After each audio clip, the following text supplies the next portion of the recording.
He was on his knees, his hands covered in blood and sand, and in front of him, a hidden chamber, open for the first time in over 4,000 years. But this wasn't in Egypt. It was inside him, because when Asher Gray broke through that wall, what came out almost destroyed everything. Nobody knew what he was running from.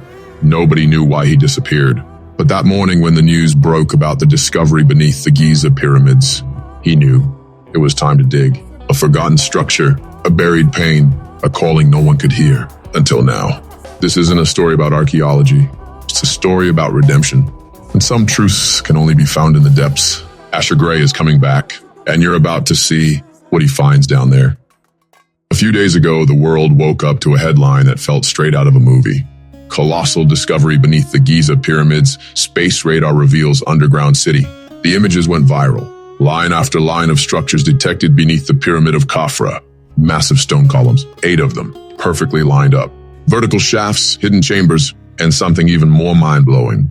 The scan showed formations stretching 600 meters deep, almost 2,000 feet below the desert surface. There, buried under tons of rock and time, were the remains of what might be an ancient underground city.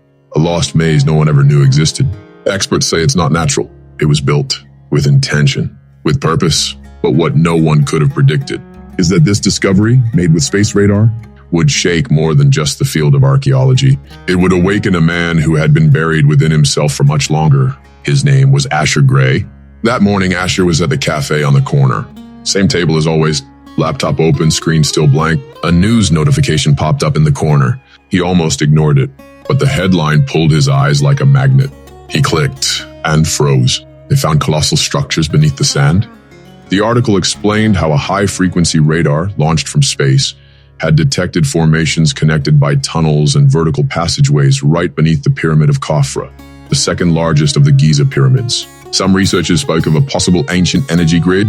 Others mentioned traces of an advanced civilization. But Asher wasn't thinking about science.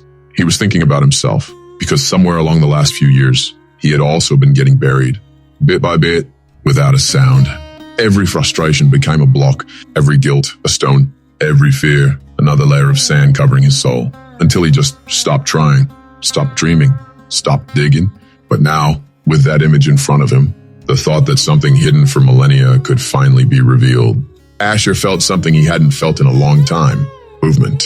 Like the stones inside him had started to shake too. He closed the laptop, paid for his coffee without saying a word, went back to his apartment, sat on the living room floor, and stared into the void.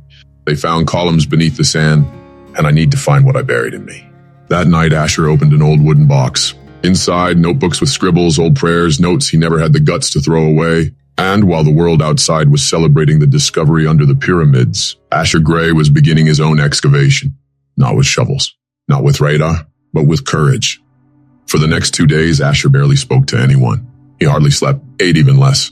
He'd sit for hours staring at the wall like he was waiting for something to reveal itself there. But the wall said nothing. What spoke was the silence inside him. The same tech that had uncovered massive structures beneath the Giza pyramids now seemed to have activated some kind of internal radar. It felt like something inside him was being scanned too, layer by layer. And the deeper he went, the heavier it got. The first thing he found was fear. Not your usual fear, but the fear of trying again. The fear of reopening wounds. The fear of failing again. But Asher knew no one digs 600 meters deep just to find sand. If there's that much weight, there's got to be something valuable down there. He started moving around the house like he was in an underground maze, opening old drawers, digging through papers he'd avoided for years. He found sketches of plans that never got off the ground, rough drafts of songs, book ideas, photos, names, prayers. It hurt. It felt like discovering a hidden chamber inside the soul, a chamber he had sealed himself, and then forgot where he'd put the key. But now it was open. And even though he had no idea where this was headed, he knew one thing: he couldn't stop anymore. The world was digging under the Pyramid of Khafra, and he on the inside was unearthing the man he once believed he could become. On the 4th day, Asher dug deeper, and like any serious excavation, he started finding things he didn't want to see. They weren't vague memories. They were marks, deep imprints from a time when he believed with everything he had. He opened a forgotten drawer. Inside, buried among random things, was a small voice recorder. He knew what it was. It had been sitting there for years, hidden, buried with everything else. Asher pressed play hesitantly. The voice coming from the speaker was his own. Younger, steady, Today I said yes. Yes to the calling. Yes to the mission. Yes to what I was made to live for. Silence, then a nervous laugh. And then, God, use me however you want. Asher paused the recording. He placed the recorder gently on the floor like he was handling dynamite, because he remembered exactly where he was when he recorded that. That was the day he truly felt like God was calling him to something big. Not big in the world's eyes, but eternal. And he said yes. But later, he backed off. Life got hard. Promises felt way too slow. And one day, he just quit. He buried it all. The calling, the dream, the voice, and lived like it had never happened. But now, digging into the depths of his own soul, he had uncovered the most sensitive chamber, the memory of the purpose he had chosen to abandon. Outside, the news still buzzed about the underground city discovered beneath the Pyramid of Khafra. Experts described the hidden chambers, the massive pillars, the formations that had been asleep for thousands of years. But for Asher Gray, what was waking up wasn't archaeology. It was who he was meant to be. He stood up, looked at himself in the mirror, and whispered, his voice trembling, I'm still that guy. I just need to dig deep enough to find him again. The recorder sat on the table the rest of the day. Asher walked past it dozens of times, and every time he looked at it, it felt like his own voice was calling him back. He couldn't pretend he didn't hear it anymore, but knowing what you lost isn't the same as having the guts to get it back. For a moment, he thought about putting it all away again, closing the drawer, leaving the past in the past. After all, he'd been off that path for years. The person he was in that recording wasn't the same guy staring back at him in the mirror now. The voice of fear tried to convince him, you missed your chance, it's too late, the world moved on without you.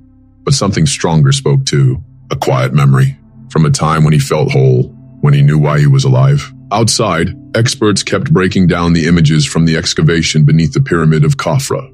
Thermal scans taken by space radar revealed hidden chambers, massive pillars, and colossal structures that had been buried for over 4,000 years. One archaeologist in an interview said, anything buried can be brought to light, but only if you dig deep enough. Asher heard that line with his eyes closed and took a deep breath. Because this dig wasn't about ancient history. It was about the soul. He stood up, walked to the closet, pulled out an old backpack. Inside it, he found a notebook. The same one he used when it all began. It was blank, but not for long. He grabbed a pen and wrote one single line, today I'm coming back. Because rebuilding isn't about going back in time. It's about taking the rubble of what's left and starting something new. The pyramids were built with over 2.3 million blocks of stone, each one heavy, slow, painful. But together, they became one of the greatest wonders on Earth. Asher knew if he wanted to see the light again, he'd have to climb block by block. The night was heavy, but Asher Gray was still awake. In the dark of the room, only the desk lamp was on. The notebook lay open in front of him, now filled with pages. Scattered words, Bible verses, old plans, new ideas. And in the middle of it all, one solid truth. He wasn't the same man who started this dig. Outside, the news kept running stories about the archaeological discovery beneath the Giza Pyramids. The team leading the project had just released new underground maps, linking massive structures to still undercoded systems, a setup that could rewrite everything we thought we knew about ancient civilizations.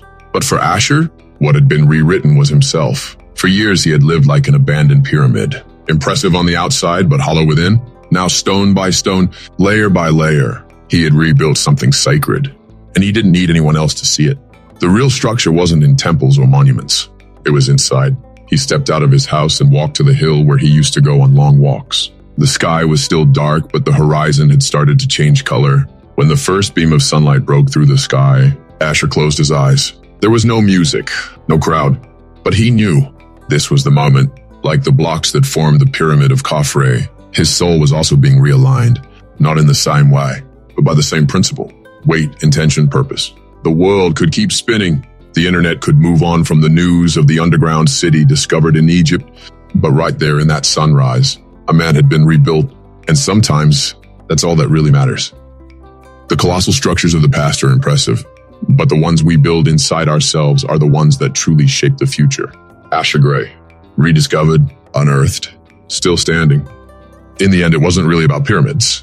It was about what we bury and what we still have time to dig up. Because as long as you're breathing, there are still blocks to move, chambers to open, and purpose to rebuild. If this story spoke to you, share it with someone else who needs to dig up what they've left behind too. And if you want to see more stories like this, subscribe to the channel. There's still a whole lot buried that we've yet to uncover.